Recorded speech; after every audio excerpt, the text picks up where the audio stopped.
संविधान, जय जय भीम। विष्णुनाथ जी, आपने एक खूबसूरत संविधान का मुकुट पहना है, वो क्यों पहना है? और साथ ही आपने एक रथ भी आपने बनाया है, क्यों बनाया है? इसका महत्व क्या है इस रथ का और आपके मुकुट का? क्या दर्शाना चाह रहे हैं आप? देखिए, मैं इसमें बहुत स्पष्टली ये बोलना चाहूँगा कि ये मेरे देश का ताज है। हमारे देश का जो संविधान है वो ताज है और ये हम सबको न्याय देता है। और संविधान के निर्माता डॉक्टर भीमराव अंबेडकर जी हैं। ये साफ ये रथ जो बता रहा है, जो मुकुट बता रहा है, ये ताज है, ये मेरा स्वाभिमान है।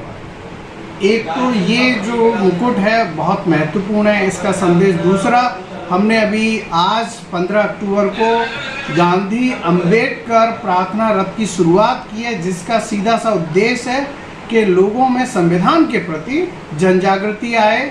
हर घर संविधान, घर घर संविधान, एक तो है ये सोचना है हमारा। दूसरा सोचना ये कि आज की जो पीढ़ी है, जो युवा हैं, वो भी जान सकें कि संविधान जो है हमारी रक्षा करता है और हमको संविधान की रक्षा करना है। दूसरा, इसमें सीधा सा संदेश जो हमारा गांधी अंबेडकर रथ है, उसका सीधा संदेश जो है वो ये है कि ग्वालियर हाई कोर्ट में बाबा साहब की जो प्रतिमा लग रही थी वो विधिवत दस्तावेजों सहित लग रही थी। तो अनावश्यक रूप से जो कुछ भेदभाव, नफरत करने वाले लोगों ने जिस तरह से इसका विरोध किया, आपत्ति की, उन लोगों को समझ आ सके कि ये जो प्रतिमा लग रही थी chief justice of Madhya Pradesh जी के निर्देशन में लग रही थी, कैद साहब जी के निर्देशन में लग रही थी, लेकिन अनावश्यक रूप से ये विवाद खड़ा किया।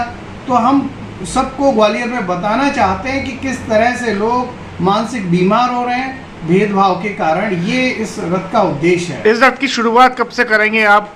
देखिए, रथ की शुरुआत 15 अक्टूबर आज है और आज हम इस रथ की शुरुआत करेंगे और इससे जन जागृति अभियान चलाया जाएगा पूरे ग्वालियर शहर में और बताया जाएगा। कहाँ कहाँ जाएगा ये रथ? ये पूरे जिले में जाएगा, सभी जगह बताएगा, संविधान के महत्व बताएगा, गांधी जी का संदेश देगा, बाबा साहब का संदेश देगा कि बाबा साहब ने कहा था शिक्षित बनो, संविधान पढ़ो और संगठित रहो, अहिंसा पूर्वक जीवन जियो।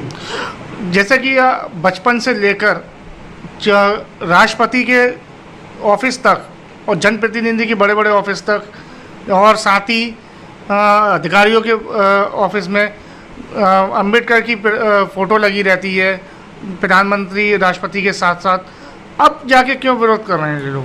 देखिए, वही मेरी समझ में नहीं आता कि हमने बचपन से, और जो हमारे ग्वालियर में अनिल मिश्रा जी हैं, उन्होंने भी बचपन से जो किताबें पढ़ी हैं उसमें संविधान निर्माता डॉक्टर भीमराव अंबेडकर जी को ही पढ़ा।